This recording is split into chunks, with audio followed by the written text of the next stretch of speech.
Moçambique está em ebulição. Desde a divulgação do resultado das eleições presidenciais em 21 de outubro, milhares de moçambicanos têm se manifestado nas ruas. Eles acusam as autoridades do país de fraudar o resultado em que foi declarado vencedor o candidato governista Daniel Chapo, da Frelimo, partido que governa o país há 50 anos. Missões de observação eleitoral, como da União Europeia, têm pedido mais transparência do governo na divulgação dos resultados, que, segundo os observadores, tiveram, abre aspas, irregularidades durante a contagem, algo que é negado pelas autoridades. Os atos, convocados pelo candidato opositor Venâncio Mondlane, um líder evangélico do partido Podemos, têm sido reprimidos pelas forças de segurança. Dezenas de pessoas já morreram, segundo organizações de defesa dos direitos humanos no país. As redes sociais chegaram a ser bloqueadas. Mas além da disputa em torno dos resultados das eleições deste ano, as manifestações têm demonstrado a insatisfação do moçambicano com a situação do país. Uma comunidade que inclusive tem comentado bastante aqui nos nossos vídeos. Sou Vitor Tavares, da BBC News Brasil, e neste vídeo explico como o terceiro maior país de língua portuguesa do mundo chegou a esse momento tenso de sua história. Primeiro, precisamos entender o que é a Frelimo, alvo dos protestos no país. Moçambique foi uma colônia de Portugal na África por mais de 400 anos, até conseguir a sua independência em 1975. Mas isso não veio de forma pacífica. A chamada Luta Armada de Libertação Nacional durou 10 anos, resultando em dezenas de milhares de mortos. De um lado, estavam as Forças Armadas de Portugal. Do outro, a Frelimo, que significa Frente de Libertação de Moçambique. A organização surgiu como um movimento guerrilheiro contra o domínio português e foi fundada em 1962, na fusão de grupos políticos moçambicanos constituídos no exílio, especialmente na Tanzânia. A Frelimo teve o apoio de países com governos anti-ocidente, como a China e a então União Soviética. Com a independência, virou um partido político de fato, de tendência marxista. A ideia era promover a luta não só pela independência, mas também criar uma sociedade socialista. Ao conquistar a independência, a Frelimo assumiu o poder da nova nação como um único partido. O primeiro presidente, Samora Machel, ficou no poder até 1986, quando o avião em que estava caiu na vizinha África do Sul. Mas os tempos de paz nesse país que precisava se reconstruir e se firmar como uma nova nação duraram pouco. No início dos anos 1980, o país passou a viver um novo conflito armado. Dessa vez entre a Frelimo e a Resistência Nacional de Moçambique, conhecida como Renamo, um movimento de caráter anticomunista e que tinha o apoio de países vizinhos que temiam a ideologia de esquerda, como a Rodésia, a atual Zimbábue, e a África do Sul sob o apartheid. A Guerra Civil durou até 1992, quando foi firmado um acordo de paz e o país passou a ter um regime multipartidário. As primeiras eleições aconteceram em 1994, com a vitória da Frelimo. O movimento de esquerda acabou vencendo todas as eleições seguintes, com frequentes acusações de fraude na contagem de votos. A Frelimo e a Renamo protagonizaram nesse tempo todo a disputa eleitoral de Moçambique, até 2024. E aí chegamos ao segundo ponto do vídeo: o que aconteceu nestas eleições? A Comissão Nacional de Eleições, a CNE, declarou vencedor com 70% dos votos o candidato da Frelimo, Daniel Chapo,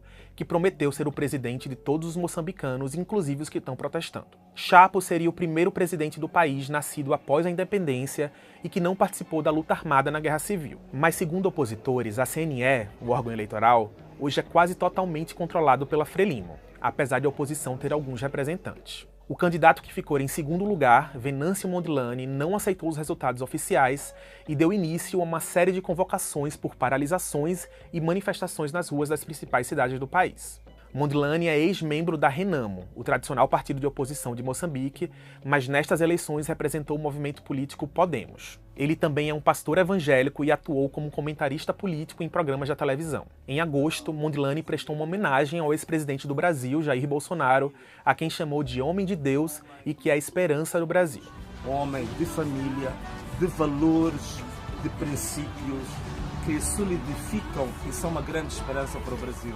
O político tem feito as convocações pela internet e não tem aparecido publicamente, alegando temer por sua segurança depois que seu assessor e advogado foram mortos enquanto se preparavam para contestar os resultados em Maputo, capital do país. O governo nega uma ligação política com as mortes. Um dos grupos que acompanha a política de Moçambique, o Centro de Integridade Pública, CIP, disse que esta eleição foi a mais fraudulenta desde 1999 porque a Frelimo tem vindo a assumir o controle de todo o processo eleitoral. O consórcio eleitoral Mais Integridade sociedade, formado por diversos grupos da sociedade civil, fez acusações de cadastramento de eleitores fantasmas e pessoas que depositaram os votos de papel mais de uma vez nas urnas. Eu conversei com o professor Adriano Nuvunga, diretor do Centro para a Democracia e os Direitos Humanos. Ele me explicou que, mesmo em tempos em que Moçambique registrava bons índices de crescimento, a Frelimo não alcançava 70% dos votos. Mesmo no tempo áureo, a Frelimo não teve este nível de votação que teve hoje de 70%. Para hoje aparecer a dizer que não, teve 70% dos votos dos moçambicanos. Isso insulta a cabeça de qualquer moçambicano. Todas as eleições de Moçambique foram fraudulentas.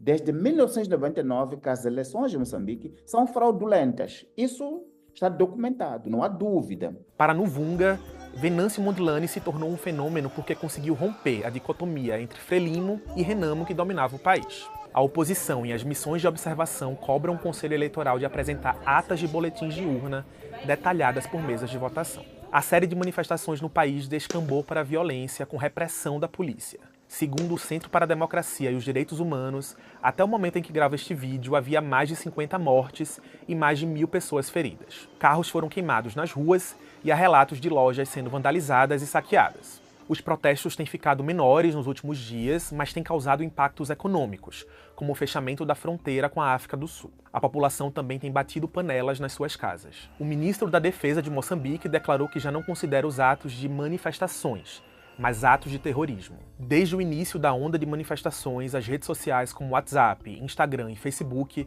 vêm sendo restringidas no país, segundo o monitor de internet NetBlocks. Os dados móveis também ficaram oscilando. O governo não comentou as alegações de que teria restringido deliberadamente o acesso à internet para dificultar a capacidade de coordenação dos manifestantes. Em uma coletiva de imprensa, uma porta-voz da Frelimo disse, abre aspas, que é um movimento de tirar do poder os partidos que libertaram alguns países do continente africano através do golpe de Estado e que isso pode ser o caso de Moçambique. O partido disse que o país tem recursos naturais que alguns países cobiçam. E o que nos leva justamente ao último ponto do vídeo: o descontentamento dos moçambicanos com a vida num dos países mais pobres do mundo. O Índice de Desenvolvimento Humano de Moçambique, o IDH, é o 11º pior do mundo numa lista com 193 países. O PIB per capita é o 6º pior do mundo, segundo o Banco Mundial. A expectativa de vida é de apenas 58,3 anos, quase 20 a menos que o Brasil, por exemplo. No Índice de Percepção de Corrupção da ONG Transparência Internacional, o país aparece em 145 numa lista de 180 países. Esses índices baixíssimos, segundo o professor Adriano Nuvunga, têm se refletido nas manifestações, onde as pessoas também levam cartazes reclamando sobre as condições de vida no país, a falta de emprego e de oportunidade aos mais jovens. O Estado moçambicano está na bancarrota.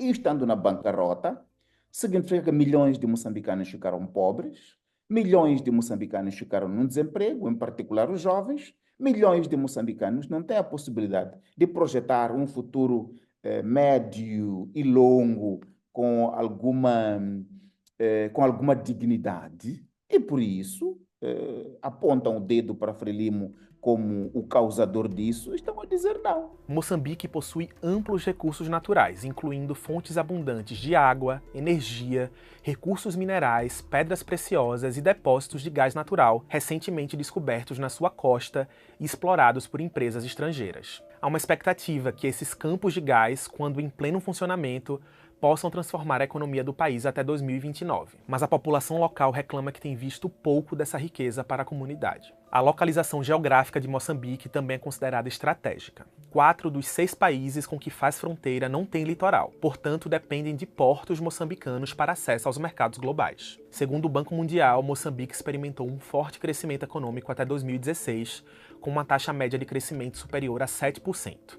No entanto, crises relacionadas ao endividamento do governo, a ciclones que destruíram parte da já precária estrutura do país e a pandemia de Covid-19 reverteram a redução da pobreza. Moçambique também tem passado por um grave conflito desde 2017 no norte do país, na província de Cabo Delgado, uma região rica justamente em gás. Um movimento insurgente islâmico tem tentado controlar a região, levando a uma das maiores crises de deslocamento de pessoas da África, com mais de 1 milhão de moradores locais forçados a deixar suas casas. Em ataques violentos, dezenas de pessoas já foram decapitadas. Diante de tantos problemas, o sentimento no país, onde 80% da população tem menos de 35 anos, é de insatisfação.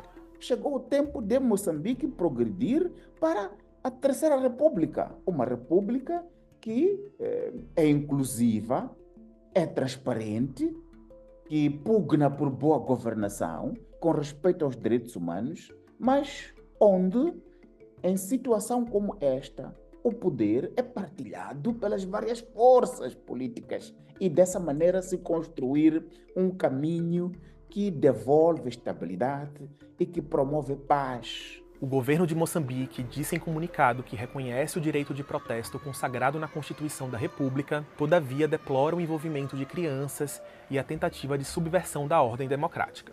O governo do Brasil já se manifestou e disse que vê com preocupação a violência após as eleições em Moçambique e recordou o direito à liberdade de reunião e manifestação. Por hoje é só, pessoal. A gente vai continuar acompanhando a situação de Moçambique. Deixe aí os seus comentários. Tchau!